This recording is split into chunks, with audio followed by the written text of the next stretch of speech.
The Union Jack. The British flag, if you think about it, is kind of a Frankenstein assortment of three different national flags. It's a combination of the flags of England, Scotland, and Ireland. Sorry, Wales. But that can't be the end of this video, so let's dig a little deeper here. To start with the flag of England, which can also be called St. George's Cross, we don't know exactly where or how it originated inside of England. It is known that in 1188, the kings of England and France both decided to go on a crusade together, and in order to distinguish their armies, the English used a white cross and the French used a red cross. Somehow and at some time, the English may have adopted the red cross that was used by the French. There is a legend that King Richard the Lionheart on the Third Crusade adopted the symbol for usage in the English crusading armies, but it's pretty unclear historically. The first recorded use of the red cross on a flag within England dates back to its use as a maritime flag used within the English Navy in 1545. During the English Reformation, St. George rose to become the primary patron saint of England, and all the religious flags other than his own were abolished within the country. This left a lot of room for his cross to become even more associated with England.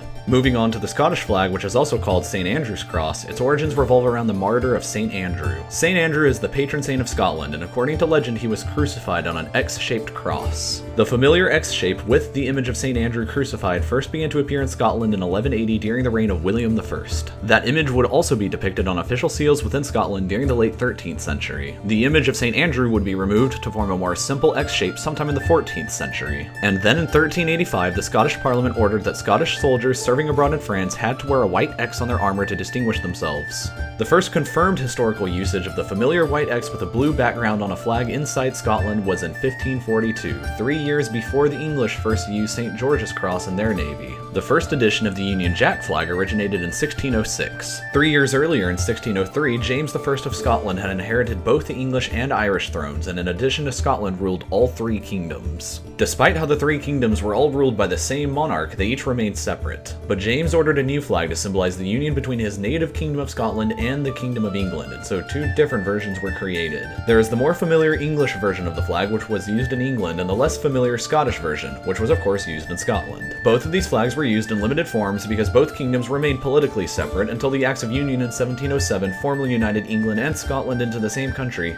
Great Britain. After the Acts of Union, the English version of the flag became the official flag of the new country. But that still leaves out the red X shape, which symbolizes Ireland. The red X on a white background is known as St. Patrick's Saltire. It is a symbol of St. Patrick and began to be associated with Ireland as a whole only in the 1780s. It was adopted as the symbol of the Order of St. Patrick, which was an order created by the English King George III. Ironically, as a consequence of this, many Irish nationalists have rejected this flag as a British invention to represent Ireland for themselves. The flag had some usage in Ireland before 1783, but it's rather unclear. It was used on the coat of arms of the powerful Fitzgerald family in Ireland, and it also appears on the back sides of some Irish coins minted around 1480 in honor of the Fitzgeralds.